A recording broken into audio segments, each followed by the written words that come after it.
यात्राएं बेहद कठिन लेकिन अद्भुत होती है, जो हमें जीवन के भीड़ से दूर रखती है। वे हमें उलझने नहीं देती है। दगड़ियों, आप सभी का स्वागत है मेरे चैनल उत्तराखंड डायरीज में। मेरा नाम है अभितोष। वैसे तो ये मेरा पहला ब्लॉग है, पर मैंने इसमें थोड़ा सा एक्सपेरिमेंट किया है और इसे पोर्ट्रेट में शूट किया है। मुझे उम्मीद है कि आप सबको ये ज़रूर अच्छा लगेगा। तो शुरू करते हैं एक अद्भुत जगह की ये यात्रा।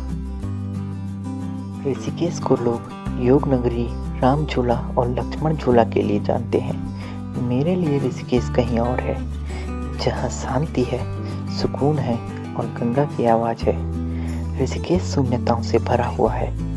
मैं उसी ऋषिकेश को देखने के लिए निकल गया। मैं कई बार ऋषिकेश तो आया था, लेकिन बीटल्स आश्रम के बारे में आज तक कभी नहीं सुना था। अब जो कई लोगों से सुन लिया है, तो देखने का मन भी हो रहा था। बीटल्स आश्रम ऋषिकेश के मुनि की रेती क्षेत्र के सामने गंगा नदी के किनारे राजाजी नेशनल पार्क के अंदर स्थित है। बाहर से बीटल आश्रम पूरा गुंबद की तरह दिखता है। यहाँ अंदर जाने का टिकट लगता है, जो कि भारतीयों के लिए 150 रुपये और फॉरेनर्स के लिए 600 रुपये है। यहाँ हर दिन सुबह 9 बजे से शाम के 4 बजे तक खुला रहता है। यह जगह हिमालय पर्वत की शिवालिक रेंज के राजाजी टाइगर रिजर्व में आती है।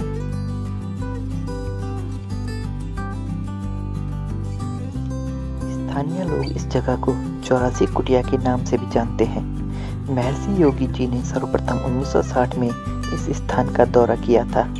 गंगा के किनारे स्थित इस निर्मल स्थान पर वे इतने मंत्रमुग्ध हो गए कि उन्होंने उत्तर प्रदेश सरकार से 15 वर्षों हेतु इसे पट्टे पे लेने का अनुरोध किया। 1961 में उन्हें यह स्थल 40 वर्षों के लिए पट्टे पर प्राप्त हुआ, जिस पर उन्होंने आश्रम बनाया। 1960 के दशक के अंतिम वर्षों में इस आश्रम को ख्याति प्राप्त होने लगी। महर्षि की इस कुटिया में 110 गुफाओं, 84 कुटिया के साथ ही कई अन्य महत्वपूर्ण स्थल भी हैं।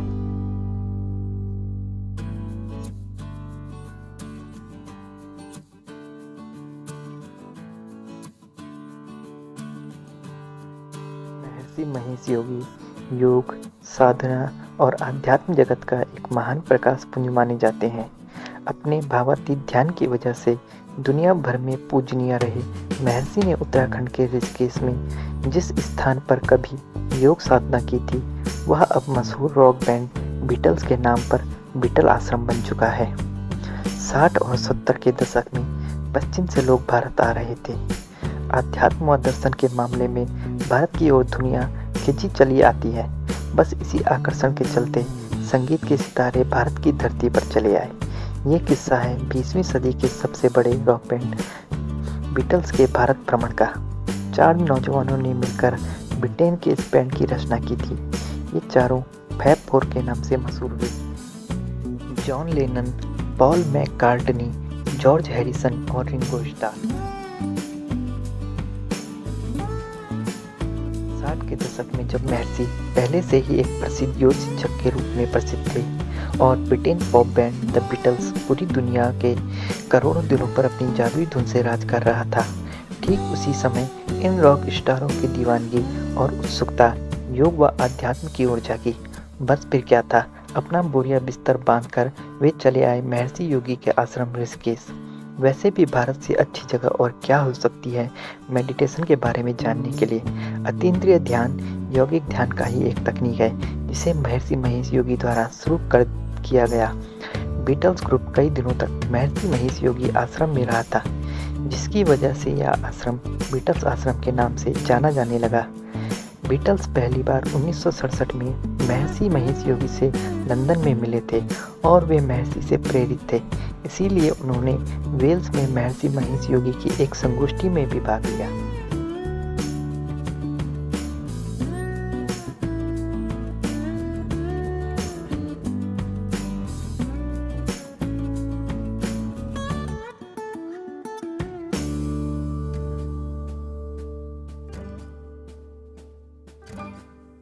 आश्रम में पारगम्य ध्यान के बारे में उन्नत प्रशिक्षण प्राप्त करना था, जिसका संचालन महर्षि महेश योगी ने स्वयं अपने आश्रम में किया था। वे कहते हैं, यह वह समय था जिसे इस आश्रम के लिए सबसे अधिक उत्पादक काल कहा जाता था और वह अक्सर भारत और दुनिया के अन्य हिस्सों के सभी लोगों द्वारा दौरा किया जाता था। ये चारों 1968 में ऋषिकेश पहुंचे और महर्षि महेश योगी के आश्रम में जाकर रुके। कहा जाता है कि यहाँ के गुरु ने उन्हें अतीन्द्रिय ध्यान की दीक्षा भी दी थी। जब बीटल्स अपनी सफलता की ऊंचाई पर थे, तब वो मीडिया की चकाचौंध और सारी परेशानी से दूर यहाँ थोड़ी देर के लिए शांति में जीवन बिताना चाहते थे। इस आश्रम में रहने के दौरान बीटल्स ने लगभग 40 गाने लिखे। बाद में जब दोबारा से वे अपनी पहली जिंदगी में लौटे, तब उन्होंने ये गाने उनके प्रसिद्ध एल्बम व्हाइट एल्बम और एबे रोड में शामिल किए। 18 एकड़ में फैले इस आश्रम में इस बैंड के सदस्यों ने जितना वक्त बिताया, वह उनके करियर के लिए काफ़ी अहम साबित हुआ। यहीं पर उन्होंने कई ऐसे गीत लिखे जो बाद में सुपरहिट साबित हुए।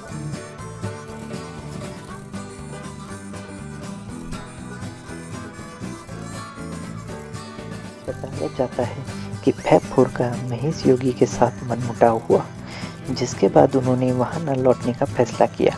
ऐसी कहानियां भी प्रचलित हैं कि रिंगो स्टार को आश्रम में परोसे जाने वाले मसालेदार खाने से आपत्ति थी, तो जॉन लेनन को महेश योगी का ब्रह्मचर्य एक ढोंग लगता था। हालांकि जॉर्ज हैरिसन इस जगह से इतने प्रभावित हुए कि इसके बाद कई बार भारत लौटे। उन्होंने न केवल योग सीखा, बल्कि पंडित रविशंकर से सितार वादन भी सीखा। कुछ सालों बाद महेश योगी ने भी यह आश्रम अपने शिष्यों के साथ छोड़ दिया। उस समय यह आश्रम बहुत अत्याधुनिक सुविधाओं से लैस था। बेल बूटे, घास फूस, हरे तोते, बहुत सारे परिंदे, सुंदर सुसज्जित कुटियां, सब मनमोहक थे। बाद में यह 80 के दशक से खंडहर बन गया। यहाँ भूतः आश्रम पर जंगली बेर व झाड़ियां चढ़ने लगी। दुर्भाग्य से यह बीटल आश्रम गुरु महेश योगी की मृत्यु के बाद बंद हो गया। बीटल्स के यहाँ आने के बाद ही महर्षि योगी आश्रम बीटल आश्रम के नाम से प्रसिद्ध हो गया। यह बीटल्स के प्रशंसकों के लिए एक पर्यटक स्थल और मंदिर बन गया, जो यहाँ उनकी उपस्थिति को आज भी महसूस करते हैं। इस आश्रम में उनके प्रशंसकों द्वारा की गई ग्राफिटी कलाकारी को भी आश्रम की दीवारों पर आप देख सकते हैं। यहाँ की दीवारों पर आज भी बीटल्स के फैंस के मैसेज लिखे हुए हैं। आश्रम को बाकायदा बीटल आश्रम का नाम दिया गया है, लेकिन इसकी हालत देख कोई नहीं कह सकता कि यहाँ दुनिया के सबसे मशहूर पॉप ग्रुप ने कभी कुछ दिन गुजारे थे और अपनी नई धुनें भी गढ़ी थी।